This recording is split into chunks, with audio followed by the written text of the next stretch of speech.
19ویں صدی کے اواخر سے یورپ اور مغربی اقوام میں پرسنل ڈیولپمنٹ یعنی ذاتی ترقی کے موضوع پر بہت قابل ذکر کام ہوا ہے۔ مختلف محققین نے اس پر شاندار تحقیق کی۔ اس موضوع پر تقاریر اور تحریروں کے بہترین مجموعے تخلیق ہوئے، بحث و مباحثے ہوئے اور نتیجے میں لوگوں میں شعور اور آگہی کی بیداری نے جنم لیا۔ مغربی اقوام میں تحریک پیدا ہوئی اور انفرادی کامیابی اور ترقی نے معاشرے کی مجموعی کامیابی اور ترقی کو جنم دیا، اور یوں 2 صدیوں کے عرصے میں مغرب ڈارک ایج سے ماڈرن ایج میں داخل ہو گیا اور دنیا کو اپنی پیروی کرنے پر مجبور کر دیا۔ مگر افسوس کہ مشرقی اقوام بالخصوص اسلامی دنیا اس موضوع پر کوئی خاطر خواہ کام نہیں کر سکی ہے۔ اسلام جو کہ ایک آفاقی مذہب ہے اور جس کا دعویٰ ہے کہ یہ زندگی کے تمام پہلوؤں پر وسعت رکھتا ہے، اس مذہب میں پرسنل ڈیولپمنٹ یعنی ذاتی ترقی جیسے اہم ترین موضوع پر خاموشی قرین قیاس ہے۔ لیکن باوجود کوشش کے اس موضوع پر کچھ قابل مطالعہ مواد کا آسانی سے دستیاب نہ ہونا اس بات کی نشاندہی ہے کہ معلمین اور علماء نے بدقسمتی سے اس موضوع کو نظر انداز کیا ہے۔ انتہائی کوشش کے باوجود بس چند ایک ہی مناسب اور قابل ذکر کتب اس موضوع پر دستیاب ہیں۔ یہاں ہم استاد آیت اللہ جعفر سبحانی کی بہترین تصنیف عظیم لوگوں کی کامیابی کے راز کو آڈیو بک کے طور پر پیش کر رہے ہیں، جو کہ اس موضوع پر لکھی گئی چند ایک کتابوں میں سے بہترین کتاب ہے۔ اس کتاب میں اسلام کی آفاقی تعلیمات کو مد نظر رکھتے ہوئے کامیابی کے حقیقی اسباب سے پردہ اٹھایا گیا ہے۔ یہ کتاب یقیناً اپنی نظیر آپ ہے، اور ہم انتہائی یقین سے کہہ سکتے ہیں کہ اگر اس کتاب میں موجود اصول و ضوابط پر اگر مکمل عمل کیا جائے تو یقیناً کامیابی کو حاصل کرنا ممکن بلکہ انتہائی آسان عمل ثابت ہوگا۔ ہماری نظر میں یہ چھوٹی سی کتاب اپنے اندر بیان کردہ اصولوں کی وجہ سے کرشماتی اثرات کی حامل ہے۔ ہم سمجھ سکتے ہیں کہ آج کل کے مصروف ترین دور میں ہم لوگ کتب بینی سے مجبوراً دور ہو گئے ہیں، اس لیے یہ آڈیو بک ان افراد کے لیے یقیناً نعمت ثابت ہوگی جو اپنی زندگیوں میں دیر پا مثبت تبدیلیوں کے خواہاں ہیں۔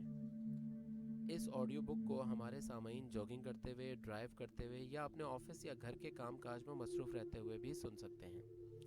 ہماری اولین رائے میں سب سے مناسب یہ ہوگا کہ تھوڑا وقت نکال کر اس کتاب کا مطالعہ بغور کیا جائے، لیکن اگر مصروفیات کی بنا پر یہ ممکن نہ ہو سکے تو اس آڈیو بک کو بار بار سنا جائے تاکہ کامیابی کے تمام اصول آپ کو ازبر ہو سکیں۔ طوالت کی وجہ سے بوریت سے بچنے کے لیے اس کتاب کو چھوٹے چھوٹے حصوں کی شکل میں ریکارڈ کیا گیا ہے۔ تو سامعین، پیش خدمت استاد آیت اللہ جعفر سبحانی کی نادر الوجود تخلیق عظیم لوگوں کی کامیابی کے راز۔ اگر آپ کو ہماری یہ کاوش اچھی لگے تو ویڈیو کو لائک کریں، اپنے پیاروں کو بھی شیئر کریں تاکہ وہ بھی اس سے فائدہ حاصل کر سکیں، اور ہمارے چینل کو سبسکرائب کریں اور بیل کے بٹن کو دبا دیں تاکہ ہمارے آئندہ ویڈیوز آپ کو بر وقت مل سکیں۔ آپ کی آراء اور کمنٹس ہمیں مزید سیکھنے اور خود کو مزید بہتر کرنے میں مددگار ہوتے ہیں اور ہماری حوصلہ افزائی کا باعث بنتے ہیں۔ اس لیے آپ سے گزارش ہے کہ اپنی آراء اور تنقید سے ہمیں نوازتے رہیں۔ شکریہ، والسلام۔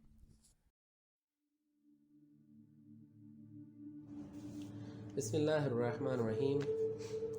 کتاب عظیم لوگوں کی کامیابی کے راز، مصنف استاد جعفر سبحانی، مترجم مولانا اسد علی سجاعتی، کتابت سید جعفر صادق، ناشر دارالثقافت الاسلامیہ پاکستان۔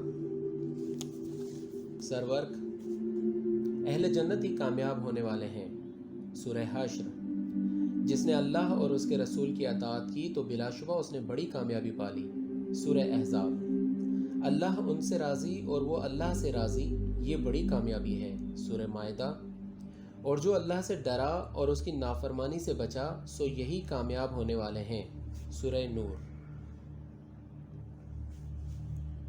مقدمہ: امید و آرزو کا زمانہ۔ جوانی کا زمانہ امید و آرزو کا زمانہ ہے، خوش و خوشحال رہنے کا زمانہ ہے۔ زندگی کے اس دور میں ہر جوان کے لیے اس کا مستقبل شیریں خوابوں کی مانند اس کی توانا آنکھوں کے سامنے مجسم ہوتا ہے۔ وہ غور کرتا ہے، پروگرام بناتا ہے اور اپنے ذہن میں بڑی بڑی آرزوئیں محفوظ کر لیتا ہے۔ لیکن کبھی ایسا بھی ہوتا ہے کہ کوئی شخص جوانی کے زمانے میں ہی ڈھیر ہو جاتا ہے۔ ایسا شخص بڑھاپے تک پہنچ جائے تو بھی اپنی کسی معمولی، انتہائی معمولی آرزو کی تکمیل نہیں کر پاتا۔ اور کبھی ایسا بھی ہوتا ہے کہ خلاف توقع کوئی شخص اپنی امید سے بڑھ کر پا لیتا ہے، اس کے تمام شیریں خواب حقیقت کا روپ ڈھال لیتے ہیں۔ یقیناً ایک شخص کی شکست اور دوسرے کی کامیابی، یہ دونوں بلا سبب نہیں ہیں۔ ان دونوں کا سبب ان کی اپنی اپنی زندگی میں تلاش کرنا چاہیے۔ آپ مطمئن رہیے کہ جو شخص کامیاب ہو جاتا ہے وہ ایسے راستے سے زندگی کے صحن میں داخل ہوتا ہے کہ کامیابی اس کے قدم چوم لیتی ہے، اور جو شخص شکست کھا جاتا ہے وہ غالباً اشتباہات کے سبب ہوتا ہے، ایسی غلط راہوں کی وجہ سے ہوتا ہے جن پر وہ خود اپنے قدموں سے چل کر جاتا ہے۔ اس کتاب میں ہمارا مقصد دنیا کے کامیاب لوگوں کی کامیابی کے بعض اسباب بیان کرنا ہے، تاکہ نوجوان نسل ان کے مفید لائحہ عمل اور تجربوں سے زیادہ فائدہ اٹھائے اور ایسے ہی راستے پر قدم رکھے جو پہلے سے ہموار ہے، اور زندگی کے پرپیچ و خم، سنگلاخ اور انجان راستوں پر قدم بڑھانے سے پرہیز کریں۔ عظیم لوگوں کی کامیابی کے راز ایک دو نہیں ہیں، البتہ ان کی کامیابی کا ایک حصہ ان کی باطنی صلاحیتیں اور وہ اعلیٰ ذہانتیں ہوتی ہیں جو ان کو ورثہ کے طور پر یا کسی اور سبب سے ملی ہوتی ہیں، اور ظاہر ہے کہ ایسے اسباب کوشش سے حاصل نہیں ہوتے بلکہ خدا کی دین ہوتے ہیں جو خدا نے زندگی کا نظام چلانے کے لیے انہیں عطا کیے ہیں۔ لیکن اس کتاب کے آئندہ صفحات یہ بات ثابت کر دیں گے کہ اگرچہ اس قسم کے اسباب جوانوں کی ترقی کے لیے مؤثر ہیں، لیکن ان کا اثر زیادہ نہیں ہے۔ ترقی کے اصل اسباب کچھ اور ہیں، اور وہ ایسے ہیں کہ مستقبل کی بہتری کا خواہش مند ہر شخص انہیں بآسانی اختیار کر سکتا ہے اور ان سے استفادہ حاصل کر سکتا ہے، اور اگر اس ذریعے سے وہ دنیا کے ذہین ترین انسانوں کی حد تک نہ بھی پہنچے تو بھی کم از کم معاشرے کا ایک ممتاز اور معروف شخص بن سکتا ہے، اور اتنی کامیابی بھی قابل تحسین اور لائق تعریف ہے، جبکہ بہت سے جوان ترقی کی راہ گم کر دیتے ہیں اور اس کامیابی سے محروم رہتے ہیں۔ انسان کی ترقی اکثر طور پر تربیت، فعالیت، کوشش اور مخصوص پروگراموں کی رہین منت ہوتی ہے۔ اس کتاب کے حصہ اول میں یہی باتیں پڑھنے والوں کی نظر سے گزریں گی، اور وراثت اور ورثے کا اثر ان اسباب کی نسبت بہت کم ہوتا ہے۔ اب ہم دنیا کے عظیم لوگوں کی کامیابی کے اسباب مختصر طور پر زندہ مثالوں کو ذکر کرتے ہوئے قابل احترام پڑھنے والوں کی نظر کرتے ہیں۔ جعفر سبحانی۔